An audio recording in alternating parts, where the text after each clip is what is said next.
Imagine a cena. Uma mulher grávida, segurando as mãos de duas crianças pequenas, parada no meio de uma avenida movimentada de São Paulo. O barulho ensurdecedor dos carros, a fumaça dos ônibus, o cheiro de asfalto quente misturado com o suor do desespero.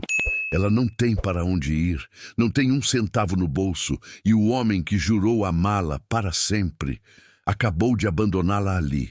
Como um saco de lixo jogado na calçada, ele entrou no carro, fechou a porta e saiu acelerando, sem olhar para trás. As crianças choravam, a barriga pesava, e ela só conseguia pensar: como eu vou sobreviver? Mas o que ela não sabia, o que ninguém ali naquela rua poderia imaginar, é que aquele era o dia em que tudo ia mudar. Não do jeito que ela esperava, não com um milagre instantâneo, mas com algo muito mais poderoso. Uma sequência de eventos tão improvável, tão cinematográfica, que até hoje as pessoas que testemunharam não conseguem acreditar no que viram. Porque às vezes, quando a vida te joga no fundo do poço, é porque está preparando você para algo grande, algo que vai fazer todo mundo que te abandonou se arrepender. E essa história vai te fazer acreditar que a justiça existe, mesmo quando parece impossível. Era uma segunda-feira, daquelas segundas pesadas, quando São Paulo acorda cinzenta e barulhenta, como se a cidade inteira estivesse com raiva de ter que começar mais uma semana.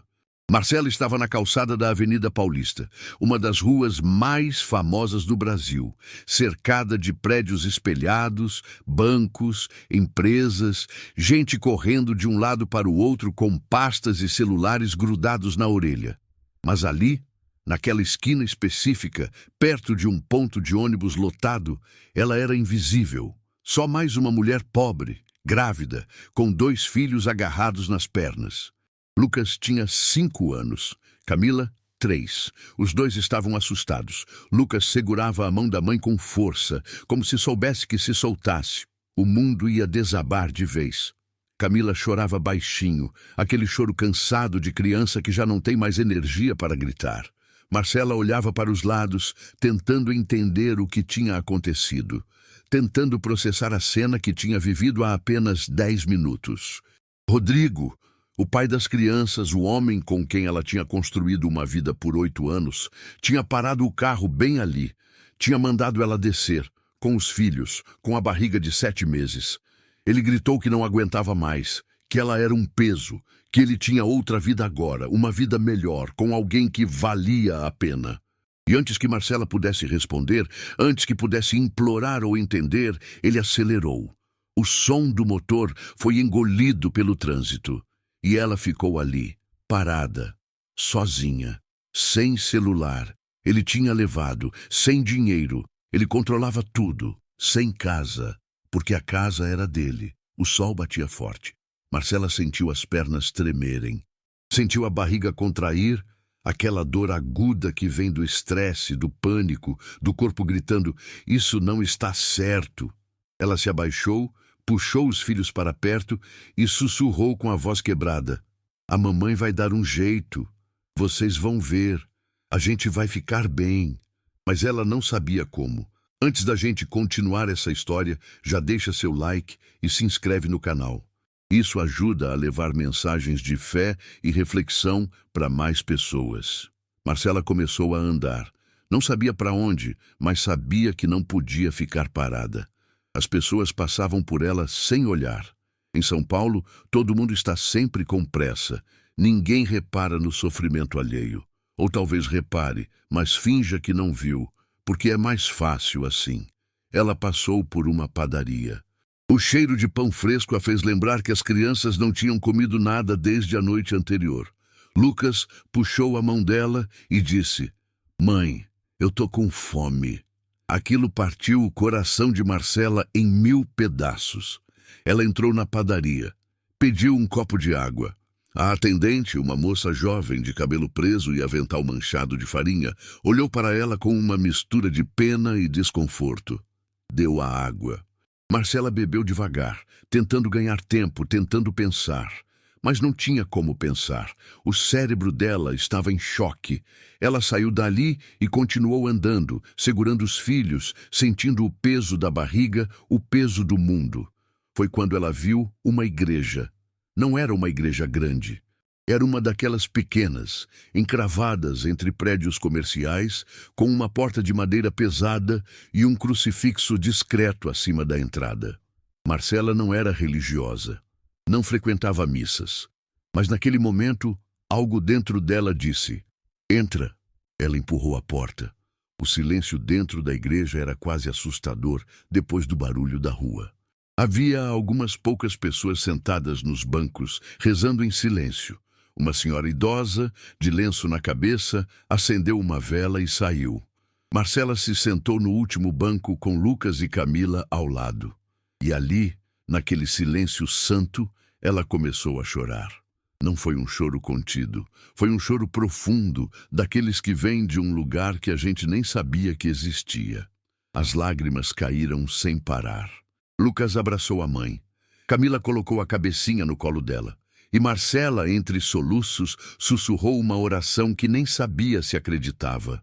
"Deus, se o Senhor existe, me ajuda. Pelo amor de Deus, me ajuda." E foi nesse exato momento que uma mulher se aproximou. Ela era alta, elegante, vestida com um terno cinza impecável e uma bolsa de couro que provavelmente custava mais do que Marcela tinha ganho em um ano inteiro. Cabelo loiro curto, óculos finos, uma presença que ocupava o espaço. Ela se sentou ao lado de Marcela, em silêncio. Ficou ali por alguns minutos, apenas observando. E então, com uma voz suave, mas firme, ela perguntou: "Você está bem?" Marcela levantou o rosto, os olhos inchados, vermelhos. Ela quis mentir, dizer que sim, que estava tudo bem, mas não conseguiu. Em vez disso, ela balançou a cabeça e disse a verdade: "Não, eu não estou." A mulher assentiu, como se já soubesse. E então ela disse algo que Marcela jamais esqueceria. "Eu sei que a gente não se conhece, mas eu sinto que Deus me trouxe aqui hoje por um motivo. Me conta o que aconteceu." E Marcela contou tudo: o abandono, a gravidez, os filhos com fome, a falta de dinheiro, de casa, de esperança. Ela falou sem parar, como se tivesse guardado aquilo por anos. E a mulher ouviu, em silêncio, sem interromper, sem julgar. Quando Marcela terminou, a mulher respirou fundo e disse: "Meu nome é Beatriz, e eu vou te ajudar." Marcela piscou, confusa. "Como assim?" Beatriz sorriu. Um sorriso pequeno, mas sincero. "Você vai ver." Beatriz não era uma pessoa qualquer. Ela era advogada, especializada em direito de família e causas humanitárias. Trabalhava em um escritório renomado no centro de São Paulo, defendendo casos de violência doméstica, abandono parental, custódia de crianças. Ela tinha visto muitas histórias tristes, mas algo na história de Marcela a tocou de um jeito diferente. Talvez porque ela mesma tinha passado por algo parecido quando mais jovem. Ou talvez porque naquele dia ela tinha acordado com um sentimento estranho.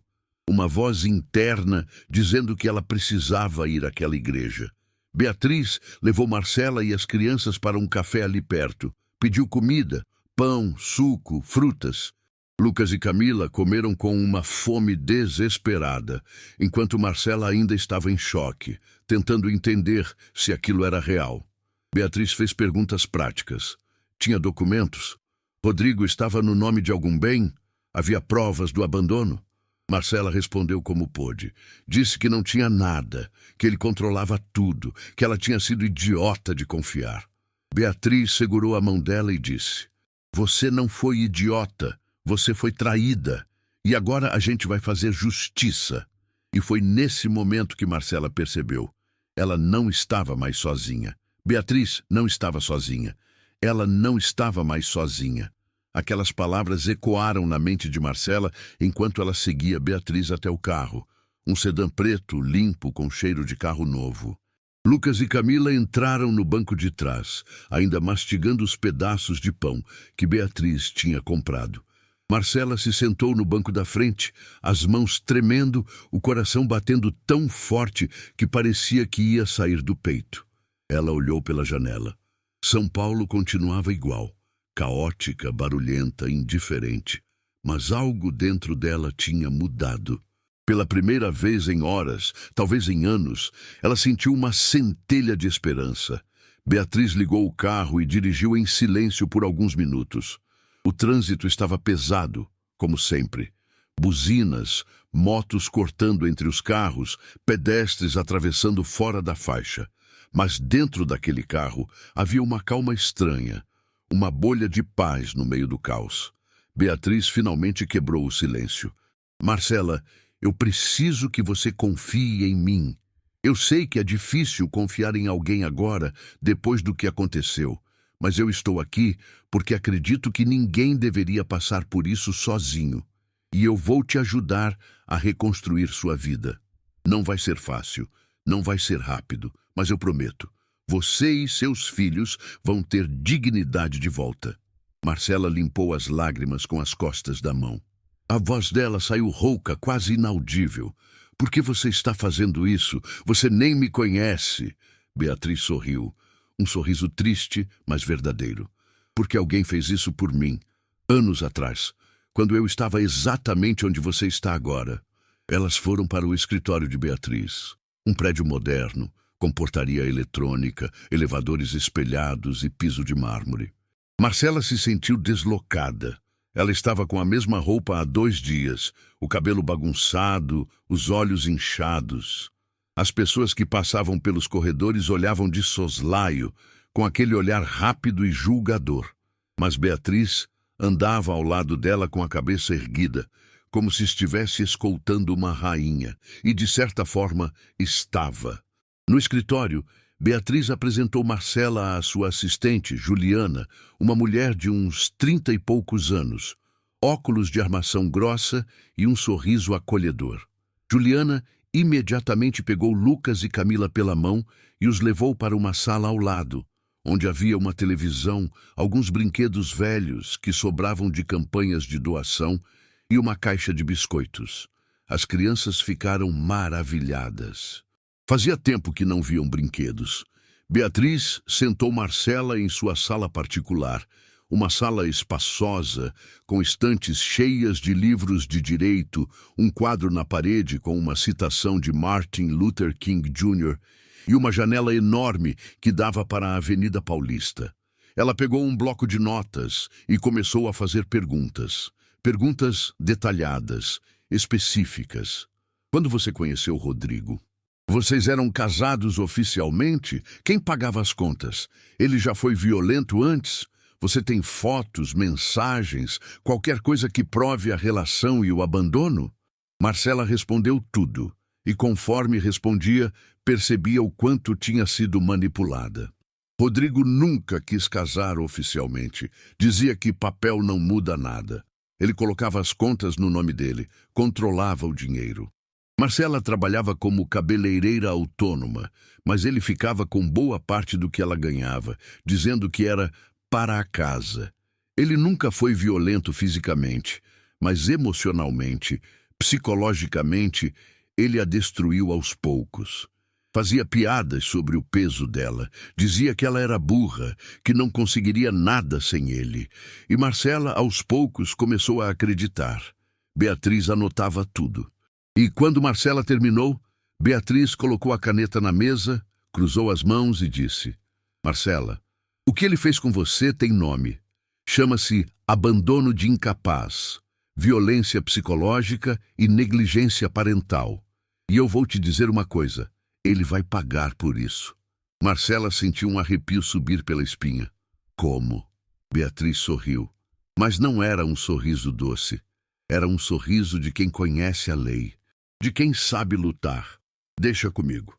Naquela mesma noite, Beatriz levou Marcela e as crianças para um abrigo temporário mantido por uma ONG parceira do escritório. Não era luxuoso. Era um espaço simples, com quartos pequenos, camas de solteiro, paredes brancas e limpas. Mas tinha comida quente, roupa limpa, segurança. E pela primeira vez em muito tempo, Marcela conseguiu dormir sem medo. Lucas e Camila dormiram abraçados a ela, os três num colchão estreito, mas juntos. E isso era tudo. Enquanto Marcela dormia, Beatriz estava acordada. Em seu apartamento, uma cobertura no Itaim Bibi, com vista para a cidade iluminada, ela abriu seu laptop e começou a trabalhar. Ela não ia esperar, não ia perder tempo. Ela sabia que casos como esse precisavam de ação rápida, antes que o agressor tivesse tempo de apagar rastros, de sumir com bens, de inventar desculpas. Beatriz começou a investigar Rodrigo. Nome completo: Rodrigo Mendes da Silva. CPF. Endereço. Ela acessou bancos de dados públicos, cruzou informações. Descobriu que ele tinha 2 carros registrados no nome, um apartamento financiado, uma empresa de importação de eletrônicos, pequena, mas com movimentação financeira considerável. E o mais interessante, ele tinha acabado de fazer uma transferência de veículo para o nome de uma tal de Jéssica Martins. Beatriz sorriu. Jéssica, a outra. A mulher que valia a pena. Ela continuou investigando. Redes sociais, fotos. Jéssica tinha um perfil aberto no Instagram. Loira bronzeada, sempre viajando. Fotos em restaurantes caros, resorts, praias paradisíacas. E em várias delas, Rodrigo aparecia. Braço ao redor dela. Sorriso largo. Legendas cheias de emojis de coração. Meu amor. Meu tudo. Meu presente de Deus. Beatriz sentiu o estômago revirar. Ela tinha visto esse tipo de homem antes. O tipo que joga fora uma família como se fosse lixo. E em questão de semanas já está exibindo uma vida nova nas redes sociais. O tipo que não sente remorso, que não olha para trás, que acredita que pode fazer o que quiser porque sempre se saiu bem. Mas Rodrigo tinha cometido um erro fatal. Ele tinha subestimado a justiça. No dia seguinte, Beatriz entrou em contato com um detetive particular de confiança. Seu nome era Antônio, um ex-policial civil com décadas de experiência e uma reputação impecável. Ele era discreto, eficiente e, acima de tudo, incorruptível. Beatriz passou todas as informações que tinha conseguido. Antônio ouviu em silêncio, fazendo anotações. E então ele disse: "Eu conheço esse tipo. Ele acha que é esperto, mas esse tipo sempre escorrega, deixa comigo." Antônio começou a seguir Rodrigo. Ele o observou durante uma semana, filmou, fotografou, documentou. Rodrigo levava uma vida confortável. Todos os dias saía do apartamento que dividia com Jéssica, um apartamento de 3 quartos, em um bairro nobre da Zona Sul. Pegava o carro novo, uma SUV 0 quilômetro, toda equipada. Ia para o escritório da empresa, que ficava em um prédio comercial na Vila Olímpia. Almoçava em restaurantes caros. À noite, voltava para casa, onde Jéssica o esperava com jantar pronto e um copo de vinho. Rodrigo não parecia preocupado. Não parecia sentir culpa. Ele estava vivendo sua melhor vida. E Marcela? Marcela estava esquecida, apagada, como se nunca tivesse existido. Mas Antônio descobriu algo interessante. Rodrigo estava sonegando impostos. Ele movimentava dinheiro por fora, em contas de terceiros. E mais, ele tinha registrado a empresa no nome de um laranja, para evitar pagar pensão alimentícia caso Marcelo o procurasse. Ele tinha planejado tudo, ou pelo menos achava que tinha. Antônio levou o dossiê completo para Beatriz. Ela leu tudo. E quando terminou, ela disse apenas uma coisa: "Perfeito." Beatriz marcou uma reunião com Marcela. Ela explicou o plano. Iam entrar com 3 processos simultâneos. Um de reconhecimento de união estável, para garantir direitos sobre os bens. Um de pensão alimentícia retroativa e futura, para Lucas, Camila e o bebê que estava por vir. E um de indenização por danos morais. Além disso, iam denunciar as irregularidades fiscais da empresa de Rodrigo à Receita Federal. Marcela ficou em choque. "Mas eu não tenho dinheiro para pagar tudo isso." Beatriz segurou a mão dela. "Você não vai pagar nada. Eu vou fazer isso pro bono." E quando a gente ganhar, e a gente vai ganhar, você vai receber tudo o que é seu por direito. Marcela começou a chorar. Mas dessa vez não eram lágrimas de desespero. Eram lágrimas de esperança. O primeiro processo foi protocolado numa sexta-feira à tarde. Rodrigo foi notificado na segunda-feira seguinte. Ele estava no escritório, revisando planilhas, quando o oficial de justiça bateu à porta. Rodrigo recebeu o envelope lacrado, abriu sem pressa, achando que era alguma coisa de rotina. Mas quando leu as primeiras linhas, o sangue dele gelou. Ação de Reconhecimento de União Estável, CC. Pedido de partilha de bens e pensão alimentícia. Requerente, Marcela Souza da Silva. Requerido, Rodrigo Mendes da Silva. Ele leu de novo. E de novo. Não era possível. Marcela não tinha dinheiro para advogado. Ela mal sabia ler um contrato. Como ela tinha conseguido entrar com um processo desses? Ele pegou o celular e ligou para Jéssica. A voz dela saiu irritada. O que foi agora, Rodrigo? A Marcela me processou. Silêncio do outro lado da linha. Como assim processou? Ela quer reconhecer união estável, quer metade dos meus bens, quer pensão para os filhos e ainda quer indenização. Jéssica deu uma risada nervosa. Ela não tem advogado, Rodrigo. Ela não tem nada. É blefe. Mas Rodrigo olhou para o nome no topo do processo. Doutora Beatriz Almeida e Associados. Ele conhecia esse nome. Todo mundo que mexia com direito de família em São Paulo conhecia. Beatriz era implacável. Ela não perdia causas. Rodrigo sentiu o chão sumir debaixo dos pés. Ele largou o celular sobre a mesa, as mãos tremendo. Releu o processo pela terceira vez, como se as palavras pudessem mudar se ele olhasse com mais atenção. Mas não mudaram. Estavam ali, impressas em linguagem jurídica fria e precisa. Beatriz Almeida estava representando Marcela. E ela não estava pedindo pouco. Ela estava pedindo tudo. Rodrigo levantou da cadeira e começou a andar de um lado para o outro no escritório. A cabeça fervilhava. Como Marcela tinha conseguido uma advogada desse nível? Ela não tinha dinheiro, não tinha contatos. Ele tinha se certificado disso. Tinha isolado ela durante anos, controlado cada centavo, cada amizade, cada movimento. Marcela era invisível. Era ninguém. Pelo menos era o que ele achava. Ele pegou o celular de novo e ligou para um advogado que conhecia. Um colega de faculdade que agora tinha um escritório no Morumbi. Dr. Fábio Guimarães. Um sujeito esperto, meio sem escrúpulos, mas eficiente. O tipo de advogado que não fazia muitas perguntas, só arrumava soluções. Fábio, preciso de você. A voz do outro lado soou casual, quase entediada. Fala, Rodrigo. Que houve? Minha ex me processou, união estável, pensão, indenização. A advogada dela é a Beatriz Almeida. Houve uma pausa. Uma pausa longa demais. Beatriz Almeida? A Beatriz Almeida? Sim. Fábio soltou um assobio baixo. Cara, você tá ferrado. Rodrigo sentiu o estômago revirar. Como assim ferrado? Eu não fiz nada de errado. A gente só terminou. Relacionamento acaba, ué. Fábio deu uma risada curta, sem humor.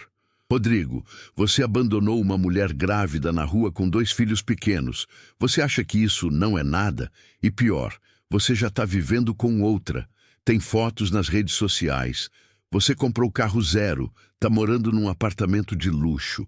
E enquanto isso, a mãe dos seus filhos estava na rua sem R$1 no bolso.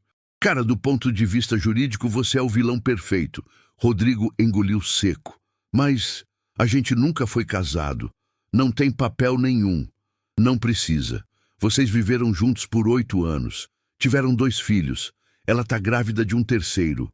Isso é união estável, Rodrigo. E união estável tem os mesmos direitos do casamento. Ou seja, ela tem direito à metade de tudo o que foi construído durante esse tempo. E mais, você vai ter que pagar pensão, retroativa, para 3 crianças. Rodrigo sentiu o mundo girar. Ele se sentou de novo, a respiração curta. E o que eu faço? Fábio suspirou. Você me contrata e reza para Beatriz Almeida estar num dia bom. Enquanto Rodrigo entrava em pânico, Marcela estava tendo a melhor semana da sua vida. Não que as coisas estivessem fáceis, longe disso. Ela ainda estava morando no abrigo. Ainda estava grávida, inchada, com dores nas costas e insônia. Lucas e Camila ainda faziam perguntas que ela não sabia como responder. Mãe, a gente vai voltar para casa? Onde o papai foi? Por que a gente está aqui? Mas havia algo diferente. Havia dignidade, havia alguém lutando por ela, e isso mudava tudo. Beatriz visitava Marcela quase todos os dias, levava comida, roupas, fraldas, conversava com as crianças.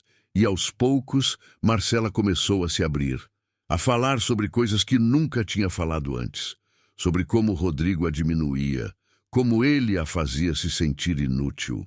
Como ela tinha perdido a si mesma ao longo dos anos, até virar apenas uma sombra, uma função. Mãe, cozinheira, empregada doméstica, nunca Marcela, nunca uma pessoa. Beatriz ouvia tudo, e a cada história, a cada detalhe, ela sentia a raiva crescer, mas era uma raiva fria, controlada, do tipo que não explode, do tipo que constrói estratégias. Marcela, Beatriz disse um dia, enquanto tomava um café na salinha do abrigo, você precisa entender uma coisa. Esse processo não é só sobre dinheiro, é sobre devolver para você o que ele roubou. E ele não roubou só dinheiro, ele roubou sua autoestima, sua liberdade, sua voz. E a gente vai recuperar tudo isso. Marcela segurou a xícara de café com as duas mãos, sentindo o calor. E pela primeira vez em muito tempo, ela se permitiu acreditar que talvez, só talvez, as coisas pudessem melhorar. O processo começou a correr. Beatriz era meticulosa. Ela não deixava passar nada. Juntou todas as provas que Antônio tinha levantado. Fotos de Rodrigo com Jéssica, postagens nas redes sociais, extratos bancários, registros de transferências de bens. Ela conseguiu testemunhas, vizinhos que tinham visto Marcela e Rodrigo juntos por anos, que sabiam da relação, que podiam confirmar a união estável.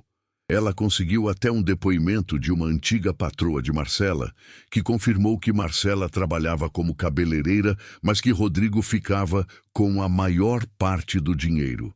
E então veio a audiência de conciliação.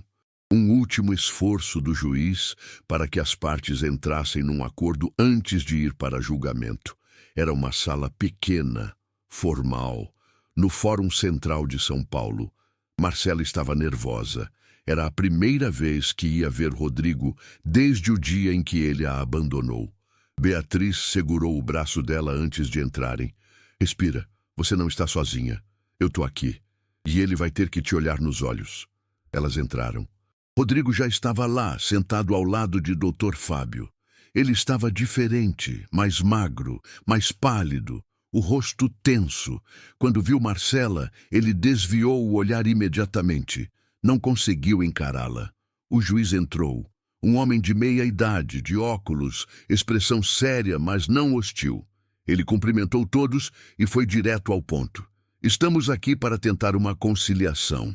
Doutora Beatriz, pode expor a proposta da requerente? Beatriz se levantou. Elegante, firme. Ela abriu a pasta e leu com voz clara.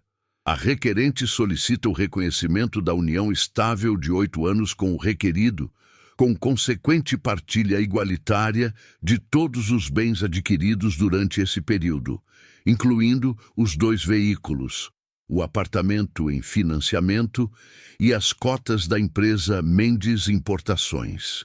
Solicita também pensão alimentícia no valor de 40% dos rendimentos líquidos do requerido, divididos entre os 3 filhos, 2 já nascidos e 1 a nascer. E, por fim, solicita indenização por danos morais no valor de R$200 mil, devido ao abandono, à violência psicológica e ao sofrimento causado. O silêncio na sala foi ensurdecedor.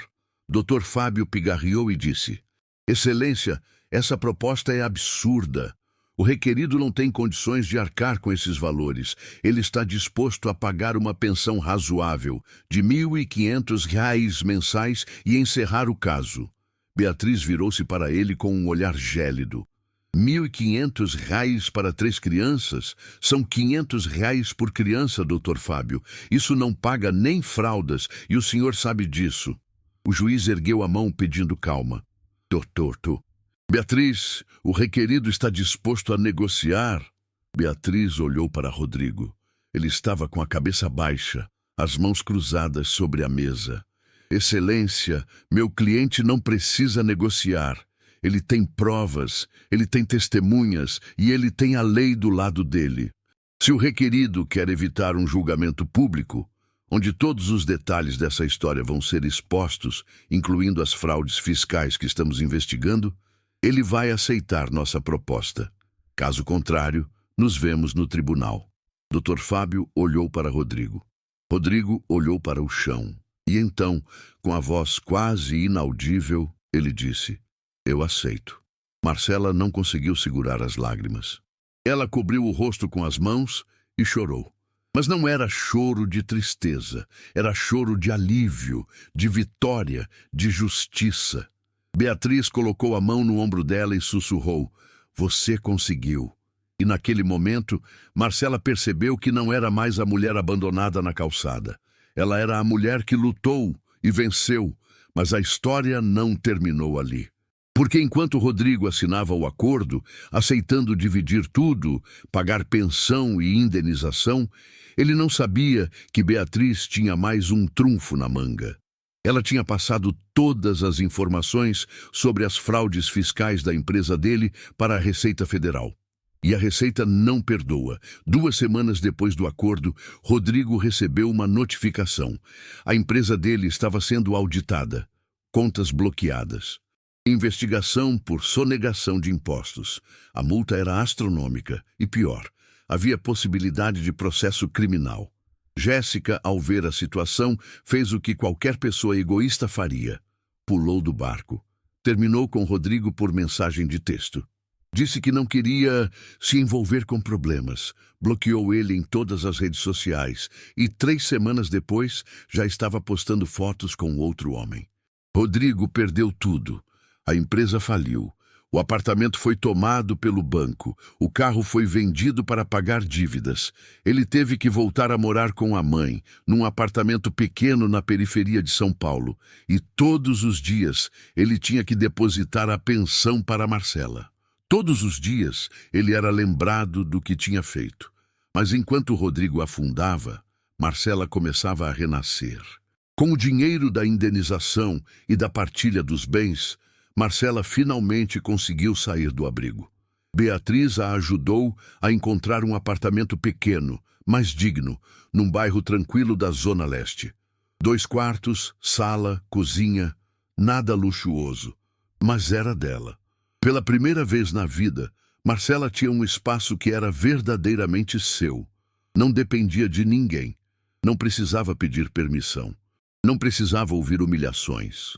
Lucas e Camila ganharam seus próprios beliches. Marcela pintou o quarto deles de azul claro e colou adesivos de estrelas no teto. À noite, quando apagava as luzes, as estrelas brilhavam no escuro e as crianças ficavam maravilhadas. Lucas, que tinha ficado calado e assustado durante semanas, voltou a sorrir. Camila, que tinha pesadelos todas as noites, começou a dormir melhor. E Marcela, grávida de 8 meses agora, finalmente conseguia descansar. Mas havia algo que ela precisava fazer. Algo que Beatriz tinha sugerido, mas que Marcela resistia. Marcela, Beatriz disse um dia, enquanto tomava um chá na sala do novo apartamento. Você precisa voltar a trabalhar. Não só pelo dinheiro, que você vai precisar, sim, mas por você. Você precisa recuperar sua identidade. Lembra quem você era antes de conhecer Rodrigo? Marcela ficou em silêncio. Ela lembrava, vagamente. Uma menina de 20 anos, cheia de sonhos, que tinha se formado num curso técnico de cabeleireiro e adorava o que fazia. Ela era boa, muito boa. As clientes sempre voltavam, sempre pediam por ela. Mas Rodrigo foi corroendo isso aos poucos. Dizia que ela perdia tempo, que não ganhava o suficiente, que seria melhor ficar em casa cuidando das crianças. E Marcela, aos poucos, tinha parado de atender, tinha guardado as tesouras, tinha esquecido de si mesma. Eu não sei se consigo, Marcela disse a voz baixa. Faz tanto tempo. Beatriz segurou a mão dela. Você consegue. Eu vou te ajudar. Beatriz não era apenas advogada. Ela tinha uma rede de contatos impressionante. Pessoas que ela tinha ajudado ao longo dos anos, que deviam favores, que acreditavam em causas. Uma dessas pessoas era Patrícia, dona de um salão de beleza no bairro do Tatuapé, um salão grande, bem localizado, com clientela fiel. Patrícia tinha sido cliente de Beatriz anos atrás, num caso de divórcio complicado. Beatriz tinha conseguido garantir que ela ficasse com o salão, que o ex-marido não conseguisse tomar o negócio que ela tinha construído com as próprias mãos. Beatriz ligou para Patrícia e explicou a situação. Sem entrar em detalhes demais, mas deixando claro, Marcela era uma mulher que precisava de uma chance, que era boa no que fazia, que só precisava de uma oportunidade. Patrícia não hesitou. Manda ela vir aqui amanhã, a gente vai conversar. No dia seguinte, Marcela foi até o salão. Ela estava nervosa, as mãos suando, o coração acelerado. Fazia tanto tempo que ela não trabalhava, que não conversava com estranhos, que não saía de casa para algo que não fosse o essencial. Mas ela respirou fundo e entrou. O salão era bonito, espelhos grandes, cadeiras confortáveis, cheiro de shampoo caro e produtos importados. Havia 3 cabeleireiras trabalhando, música ambiente, risadas. Era um lugar vivo, um lugar de transformação. Patrícia era uma mulher de uns 50 anos, cabelo loiro platinado, unhas impecáveis, sorriso largo. Ela cumprimentou Marcela com um abraço apertado, como se fossem velhas amigas. Oi, querida, a Beatriz me contou sobre você. Senta aqui, vamos conversar. Elas conversaram por quase 1 hora. Patrícia fez perguntas, mas não do tipo invasivo. Eram perguntas sobre técnica, sobre experiência, sobre o que Marcela gostava de fazer. Marcela, aos poucos, foi se abrindo.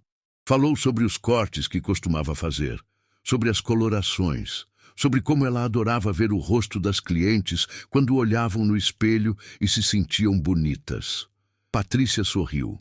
Você tem fogo nos olhos, menina. Eu vejo isso. E sabe o que eu vou fazer? Vou te dar uma chance.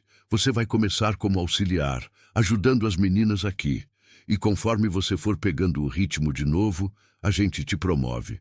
Que tal? Marcela sentiu os olhos encherem de lágrimas. Sério? Sério. Quando você pode começar? Amanhã. E assim, Marcela voltou a trabalhar. No começo era difícil. Ela estava fora de forma, fora de prática. As mãos tremiam quando pegava a tesoura. Ela tinha medo de errar, de decepcionar, mas as outras cabeleireiras eram gentis. Elas ensinavam, incentivavam, corrigiam com paciência.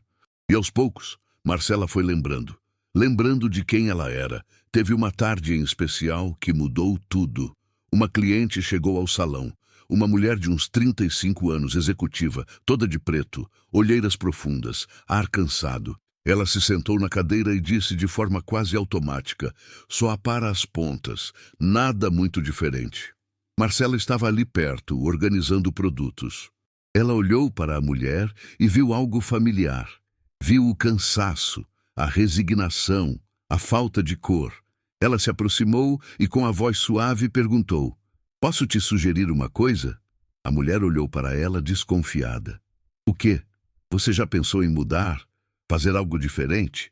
Algo que te faça se sentir nova? A mulher deu uma risada curta, sem humor. Eu não tenho tempo para isso. Marcela sorriu. Eu também achava que não tinha, mas às vezes a gente precisa de uma mudança para lembrar que ainda está viva. Houve um silêncio. E então a mulher disse, tá bom, faz o que você achar melhor. Marcela trabalhou naquele cabelo por 2 horas. Cortou, clareou, deu volume, modelou. E quando terminou, quando a mulher olhou no espelho, ela ficou em silêncio por alguns segundos. e então começou a chorar. Eu tô linda. Marcela sorriu, os olhos também marejados. Você sempre foi. Só precisava lembrar. A mulher abraçou Marcela ali mesmo, no meio do salão. E Patrícia, que estava observando de longe, sorriu. Ela sabia. Marcela tinha o dom. As semanas passaram. Marcela foi ganhando confiança. As clientes começaram a pedir por ela especificamente. Ela não era apenas boa tecnicamente. Ela tinha algo mais. Ela ouvia, ela entendia, ela transformava pessoas. E num mundo onde todo mundo está sempre correndo, sempre cansado, sempre esquecido de si mesmo, isso valia ouro. Patrícia promoveu Marcela para cabeleireira titular. Deu a ela uma cadeira própria, uma agenda, uma porcentagem maior sobre os atendimentos. E o dinheiro começou a entrar. Não era muito, mas era suficiente. Suficiente para pagar o aluguel, suficiente para comprar comida, roupas, brinquedos, suficiente para ter dignidade. E então, numa noite de terça-feira, enquanto Marcela estava em casa, assistindo televisão com Lucas e Camila, ela sentiu a primeira contração. Era a hora. Beatriz levou Marcela para o hospital. Foi um parto rápido. O terceiro filho sempre é mais rápido, dizem as enfermeiras. E às 3 da manhã, numa sala iluminada e fria, Marcela deu à luz uma menina. Pequena, rosada, perfeita. O choro do bebê ecoou pela sala, e Marcela sentiu algo que não sentia há muito tempo. Gratidão pura. Ela segurou a filha nos braços, olhou para aquele rostinho amassado, aqueles olhos fechados, aquelas mãozinhas minúsculas, e sussurrou. Seu nome é Esperança. Beatriz, que estava ali ao lado, limpou uma lágrima do rosto e sorriu. É lindo. É o que ela é, Marcela disse. Esperança, porque foi o que você me deu. Os meses seguintes foram de reconstrução. Marcela criou uma rotina. Acordava cedo, levava Lucas e Camila para a escola, deixava a pequena Esperança com uma vizinha de confiança e ia trabalhar no salão. À noite, voltava para casa, dava banho nas crianças, fazia o jantar, contava histórias. Era uma vida simples, mas era uma vida dela. E enquanto isso, Rodrigo estava perdido. Ele tinha arrumado um emprego numa loja de eletrônicos, ganhando salário mínimo. Mal dava para pagar as próprias contas, depois de separar a pensão. Ele morava com a mãe, que vivia cobrando, relembrando o quanto ele tinha estragado tudo. Ele não tinha amigos. Todos tinham se afastado quando viram o tipo de pessoa que ele era. E à noite, sozinho no quartinho apertado, ele pensava em Marcela, em Lucas, em Camila, em Esperança, a filha que nunca conheceu. Ele tentou entrar em contato, mandou mensagens, ligou, mas Marcela bloqueou. Ela não queria mais nada com ele. Não era ódio, era indiferença. E isso era pior, porque ódio ainda é sentimento. Indiferença é esquecimento. Rodrigo percebeu tarde demais que tinha destruído a única coisa boa que já tinha tido na vida. Ele acordava todos os dias com o peso da culpa. Não era um peso dramático, daqueles que aparecem nos filmes, onde o vilão tem uma crise de consciência e cai de joelhos pedindo perdão. Não, era um peso silencioso, um vazio, uma sensação constante de que ele tinha jogado fora algo precioso e agora vivia numa versão piorada de si mesmo. A mãe dele, Dona Célia, não ajudava. Ela era uma mulher dura, de poucas palavras, que tinha criado Rodrigo sozinha depois que o pai foi embora, quando ele ainda era criança. Ela trabalhava como faxineira a vida inteira para dar estudo ao filho. E agora via o filho, que tinha tido todas as oportunidades que ela nunca teve, morando de volta no quartinho dos fundos, falido, sozinho, amargo. Você era tão esperto, Rodrigo. Ela disse uma noite enquanto lavava a louça do jantar. Tão cheio de planos, e olha onde você está agora. Perdeu a mulher, perdeu os filhos, perdeu tudo. E sabe por quê? Porque você quis ser mais do que era. Quis bancar o rico, o poderoso, e esqueceu que família é o que importa. Rodrigo não respondeu, só ficou olhando para o prato vazio na frente dele. Aquela Marcela era uma boa moça. Dona Célia continuou. Trabalhadora, honesta, e você tratou ela como lixo. Agora vive aí chorando as pitangas. Mas não adianta chorar, filho. O que passou, passou. Você fez sua cama, agora deita nela. E Rodrigo deitou, todos os dias, na cama estreita do quartinho dos fundos, olhando para o teto rachado, ouvindo o som dos carros na rua, pensando em tudo o que podia ter sido diferente. Enquanto isso, a vida de Marcela florescia. O salão de Patrícia virou quase uma segunda casa. Marcela não era mais apenas uma funcionária. Ela tinha virado parte da família. As outras cabeleireiras adoravam ela. As clientes pediam por ela semanas antes. Seu horário estava sempre cheio. E o mais importante, ela estava feliz. Ela acordava todos os dias com propósito, com vontade de viver. Com a sensação de que, apesar de tudo, apesar da dor, ela tinha conseguido, ela tinha sobrevivido. E mais do que isso, ela tinha prosperado. Lucas estava indo bem na escola. Ele era tímido, mas inteligente. Gostava de desenhar. Passava horas no papel, criando mundos imaginários, super-heróis, castelos. Marcela colocava os desenhos na geladeira e toda vez que olhava para eles, sentia o peito aquecer. Camila, a mais falante, vivia cantando pela casa. Ela tinha uma voz doce, desafinada, mas cheia de alegria. E esperança. Esperança estava crescendo. Já tinha 6 meses. Um bebê gordinho, sorridente, que iluminava qualquer ambiente. Marcela tirava fotos deles. Muitas fotos. E postava num perfil novo que tinha criado no Instagram. Não era ostentação, era celebração. Celebração de uma vida reconstruída. De uma família que, apesar de tudo, estava inteira. E foi através desse perfil que algo inesperado aconteceu. Marcela começou a postar vídeos curtos. No começo, eram só vídeos dela trabalhando no salão, mostrando cortes, transformações antes e depois. Mas aos poucos, ela começou a contar sua história. Não de forma dramática, de forma honesta. Ela falava sobre o abandono, sobre a luta, sobre a reconstrução. E as pessoas começaram a assistir. Primeiro foram 100 seguidores, depois 1.000, depois 10.000. Em 6 meses, Marcela tinha mais de 200.000 seguidores. Pessoas de todo o Brasil e até de fora acompanhando sua jornada, mandando mensagens, dizendo que ela era inspiração, que elas também estavam passando por coisas difíceis, mas que a história de Marcela dava força. Marcela não entendia bem o que estava acontecendo. Ela não tinha a intenção de ser influenciadora. Ela só queria compartilhar. Mas Beatriz, sempre atenta, viu o potencial. Marcela, você sabe o que isso significa? Você tem uma plataforma, uma voz. Você pode ajudar outras mulheres e pode também ganhar dinheiro com isso. Marcela piscou confusa. Como? Beatriz sorriu. Parcerias, publicidade. Você pode fazer propaganda de produtos de beleza, de marcas que você acredita.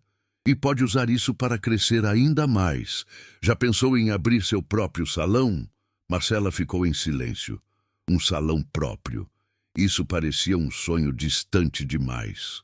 Eu não tenho dinheiro para isso. Ainda não. Mas com o que você está construindo, você vai ter. E Beatriz estava certa. As parcerias começaram a aparecer. Marcas de shampoo, de cosméticos, de produtos para bebês. No começo, Marcela era tímida. Não sabia se estava fazendo certo, mas aos poucos ela foi pegando o jeito. E o dinheiro começou a entrar. Não era fortuna, mas era muito mais do que ela ganhava antes. Ela começou a guardar, planejando, sonhando. E 1 ano depois do nascimento de Esperança, Marcela fez algo que nunca tinha imaginado. Ela abriu seu próprio salão. Era pequeno. 2 espelhos, 3 cadeiras numa sala comercial alugada num bairro popular da Zona Leste. Mas era dela. Totalmente dela. Ela colocou o nome de Salão Esperança, em homenagem à filha, mas também ao que ela representava. A inauguração foi simples. Beatriz estava lá. Patrícia também, orgulhosa como uma mãe. algumas clientes fiéis. Lucas e Camila corriam pelo salão, animados. Esperança estava no colo de Marcela, de lacinho rosa na cabeça. E quando Marcela cortou a fita, uma fita vermelha que Beatriz tinha trazido só para fazer a coisa toda mais oficial, ela sentiu algo que nunca tinha sentido antes. Ela sentiu poder. Não poder sobre os outros, mas poder sobre a própria vida. A sensação de que ela era dona do próprio destino, de que ninguém mais poderia tirar isso dela. O salão cresceu rápido, as clientes vinham de longe. Porque não era só o corte de cabelo, era a experiência. Marcela criou um ambiente acolhedor. Havia café, chá, biscoitos, música suave, conversas sinceras, e cada mulher que saía dali saía diferente. Não só no visual, saía mais leve, mais confiante, mais viva. Marcela contratou 2 assistentes, depois mais 2 cabeleireiras. O salão precisou se mudar para um espaço maior. Agora eram 6 cadeiras, uma recepção, uma salinha de espera com revistas e Wi-Fi. E Marcela, que um dia tinha sido abandonada na rua sem nada, agora era empresária. Ela comprou um carro, nada extravagante, um carro usado, mas funcional. E na primeira vez que colocou as crianças no banco de trás e dirigiu pela cidade, ela chorou. Chorou de felicidade, de vitória, de gratidão. Mas havia algo que Marcela precisava fazer, algo que estava guardado no peito há muito tempo. Ela precisava voltar àquela igreja onde tudo tinha começado, onde ela tinha orado, desesperada, pedindo ajuda, onde Beatriz tinha aparecido como um anjo enviado na hora certa. Numa manhã de domingo, Marcela acordou cedo. Vestiu um vestido simples, mas bonito. Pegou as 3 crianças e foi até a igreja na Avenida Paulista. Era a mesma igreja. Pequena, discreta, entre os prédios enormes, mas para Marcela era um lugar sagrado. Ela entrou. O cheiro de velas acesas, o silêncio, a paz. Ela se sentou no mesmo banco onde tinha sentado anos atrás. Lucas, Camila e Esperança ficaram quietos ao lado dela, e Marcela fechou os olhos e orou. Não um pedido dessa vez. Uma gratidão. Obrigada por tudo, pela força, pelas pessoas certas, pela segunda chance. Obrigada. E quando abriu os olhos, viu uma mulher sentada a alguns bancos à frente. Cabelos grisalhos, postura curvada, mãos tremendo. Marcela observou. A mulher estava chorando. Chorando em silêncio, do jeito que quem já não tem mais forças chora. Marcela se levantou. Deixou as crianças no banco e caminhou até a mulher. Sentou-se ao lado dela e, com a voz suave, perguntou: "Você está bem?" A mulher olhou para ela, os olhos vermelhos, e balançou a cabeça. "Não." Marcela segurou a mão dela. "Quer conversar?" E a mulher contou. Contou sobre o marido que tinha morrido, sobre a filha que tinha ido embora, sobre a solidão, a falta de dinheiro, a falta de sentido. E Marcela ouviu, exatamente como Beatriz tinha ouvido ela. E quando a mulher terminou, Marcela disse: "Eu sei como é. Eu também já estive no fundo do poço, mas eu prometo, as coisas podem melhorar. E se você precisar de ajuda, eu tô aqui." Marcela deu seu número de telefone, ofereceu um corte de cabelo gratuito no salão. Disse que qualquer coisa era só ligar. E a mulher, ainda chorando, mas agora com um pouco de luz nos olhos, agradeceu. Marcela voltou para o banco onde estavam seus filhos e percebeu que tinha fechado um ciclo. Ela tinha recebido ajuda quando precisava e agora estava devolvendo. Os anos passaram e a vida continuou se desdobrando de formas que Marcela nunca teria imaginado naquela manhã terrível em que foi abandonada na Avenida Paulista. O Salão Esperança se tornou referência na Zona Leste. Marcela abriu uma segunda unidade. Depois, uma terceira. Ela não queria ser uma empresária milionária. Ela queria ser uma empresária com propósito. E seu propósito era claro: empregar mulheres que precisavam de uma chance, Mulheres que tinham sido abandonadas, que tinham sido abusadas, que tinham sido esquecidas.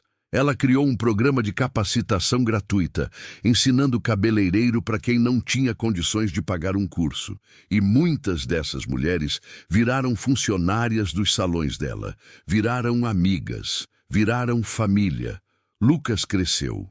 Virou um adolescente quieto, talentoso com as mãos. Ele não quis ser cabeleireiro, quis ser tatuador. Marcela apoiou.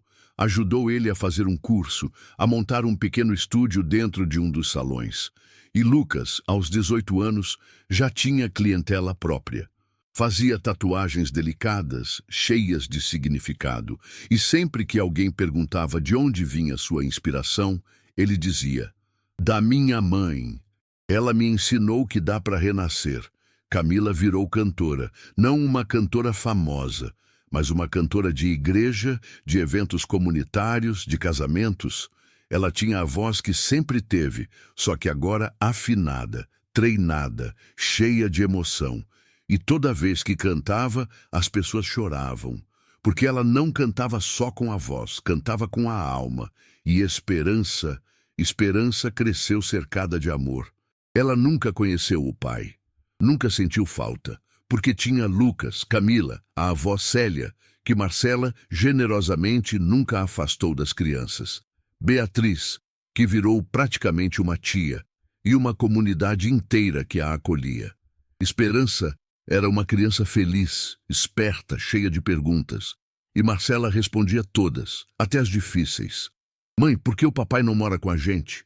Marcela respirou fundo e respondeu com honestidade: "Porque às vezes as pessoas fazem escolhas erradas, meu amor. Mas isso não quer dizer que você não é amada. Você é muito amada." "Eu sei", Esperança disse sorrindo, "porque a senhora me ama." E Rodrigo continuou existindo, mas numa vida pequena, solitária. Ele nunca se recuperou financeiramente, nunca se recuperou emocionalmente. Ele trabalhava, pagava as contas, pagava a pensão, sempre em dia, porque a Receita Federal não perdoa atrasos. Mas ele vivia no automático, sem sonhos, sem alegria, sem propósito. Ele via os filhos de longe, às vezes nas redes sociais. Porque sim, ele criou um perfil falso só para acompanhar Marcela. Ele via as fotos, via Lucas tatuando, via Camila cantando, via Esperança crescendo. Via Marcela sorrindo, rodeada de pessoas, rodeada de vida, e sentia uma dor que não passava, uma dor que ele sabia que merecia. Ele pensou, mais de uma vez, em pedir para ver as crianças, mas sempre desistia, porque no fundo ele sabia. Ele não tinha o direito. Ele tinha aberto mão desse direito no dia em que parou o carro e mandou Marcela descer. No dia em que escolheu a aparência de uma vida melhor em vez da substância de uma família real. Dona Célia morreu quando Esperança tinha 6 anos. Foi rápido, um AVC. Rodrigo ficou sozinho de verdade. E no funeral, Marcela apareceu. Não por Rodrigo, mas por respeito à mãe dele, que sempre tinha sido gentil com ela. Marcela levou as crianças. Lucas e Camila mal lembravam da avó, mas Marcela fez questão que eles fossem. Esperança ficou agarrada na mão da mãe o tempo todo. Rodrigo viu todos eles de longe, quis se aproximar, quis dizer algo, mas não conseguiu. E Marcela, mesmo percebendo, não fez nenhum movimento em direção a ele. Não era crueldade, era apenas indiferença. Ela tinha seguido em frente, e Rodrigo tinha ficado para trás. Mas a vida é estranha, e às vezes ela dá voltas que a gente não espera. 10 anos depois do abandono, Rodrigo foi diagnosticado com um câncer, fígado, agressivo. Os médicos deram poucos meses de vida. Ele não tinha ninguém, nenhum amigo próximo, nenhuma família além dos filhos que mal conhecia. E pela primeira vez em muito tempo, ele teve que encarar a verdade. Ele ia morrer sozinho. Foi quando ele fez algo que deveria ter feito há muito tempo. Ele escreveu uma carta. Não foi fácil. Ele escreveu, rasgou, escreveu de novo. Mas, finalmente, depois de incontáveis tentativas, ele conseguiu colocar no papel o que sentia. Pediu perdão. Não esperando ser perdoado, mas precisando dizer. Reconheceu os erros. Reconheceu a dor que tinha causado. E agradeceu. Agradeceu por Marcela ter sido forte, por ter sido mãe, por ter dado aos filhos o que ele nunca conseguiu dar, amor verdadeiro. Ele enviou a carta pelo correio e esperou. Não esperava resposta, mas esperou mesmo assim. Marcela recebeu a carta numa tarde de quinta-feira. Ela estava no salão, atendendo uma cliente, quando Camila ligou. Mãe, chegou uma carta aqui em casa, é dele. Marcela sentiu o estômago apertar. Depois de tanto tempo, ela achava que não sentiria nada. Mas sentiu, não raiva, apenas uma pontada de curiosidade. E talvez, só talvez, um resquício de compaixão. Deixa aí, eu leio quando chegar. Naquela noite, depois de colocar esperança para dormir, Marcela se sentou na sala, sozinha, com a carta nas mãos. Respirou fundo, abriu e leu. As palavras eram trêmulas, escritas à mão, cheias de rasuras e manchas, talvez de lágrimas. Rodrigo contava sobre a doença, sobre o arrependimento, sobre como ele sabia que não merecia perdão, mas que precisava dizer, que precisava que ela soubesse. Ela tinha sido a melhor coisa da vida dele, e ele tinha sido idiota demais para perceber. Marcela terminou de ler, dobrou a carta, e ficou ali em silêncio por um longo tempo. Lucas e Camila, que já eram adultos agora, estavam na sala também. Eles tinham lido a carta antes de Marcela chegar e esperavam. Esperavam para ver o que a mãe ia fazer. Ele está morrendo, Lucas disse, a voz baixa. Eu sei, Marcela respondeu. Você vai ver ele? Camila perguntou. Marcela olhou para os filhos. Para esses dois seres humanos incríveis que ela tinha criado, apesar de tudo. E então olhou para o corredor, onde Esperança dormia, inocente, alheia a tudo. E ela soube o que precisava fazer. Marcela foi ao hospital, sozinha. Ela não levou as crianças. Elas tinham o direito de escolher se queriam ver o pai ou não. E naquele momento, ela foi por ela mesma. Não para dar perdão. Não para buscar fechamento, mas porque, no fundo, ela acreditava que todo ser humano merece dignidade, mesmo nos últimos momentos. Rodrigo estava num quarto pequeno, sozinho, magro, pálido, quase irreconhecível. Os olhos fundos, mas ainda consciente. Quando viu Marcela entrar, ele tentou falar, mas a voz falhou. Ela se aproximou, puxou uma cadeira, sentou ao lado da cama. Ficaram em silêncio por um tempo.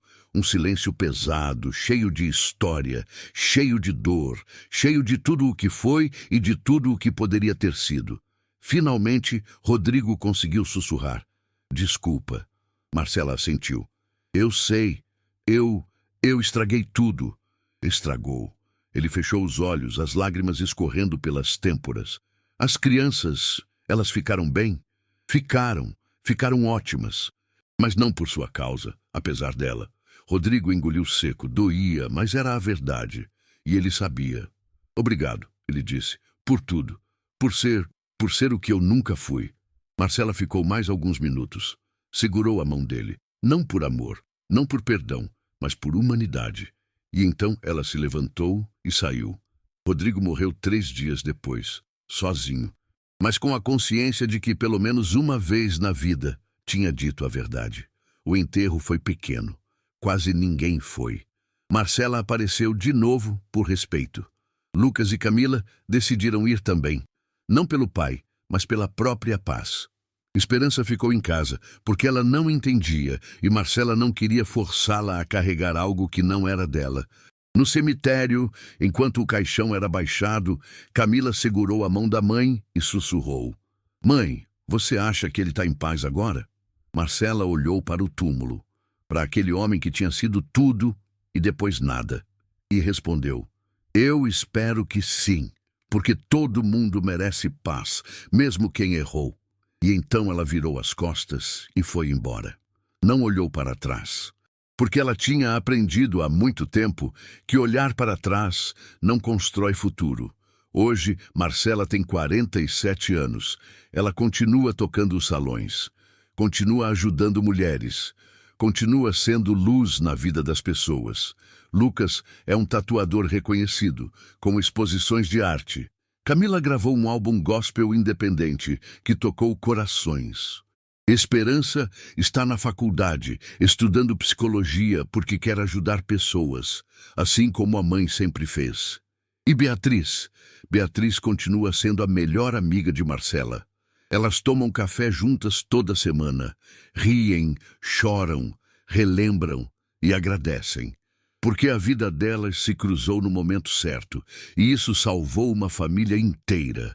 Marcela, às vezes, ainda passa em frente àquela igreja na Avenida Paulista, e toda vez que passa, ela sorri.